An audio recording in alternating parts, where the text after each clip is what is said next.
before we end this, the floor is open.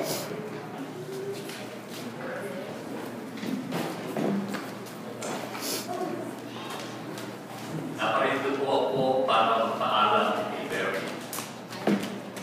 Naparito po ako upang magpasalamat sa inyong lahat. Naparito po ako para bigyan ng pagpasalamat ang pagparito ninyo sa aking pong grandson-in na po ang ama ay po na grade 3 lang po ang aking napag-aralan, kaya pagpatensyahin lang po ang aking pagtatagalog.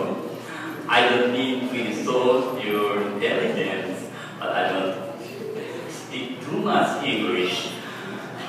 Grade 3 lang po ang aking nag-aralan, kaya po salamat po sa inyong pagpupunto, salamat po sa inyong lahat sa pangalaman ng hati at magsasaya sa aking pamangkin.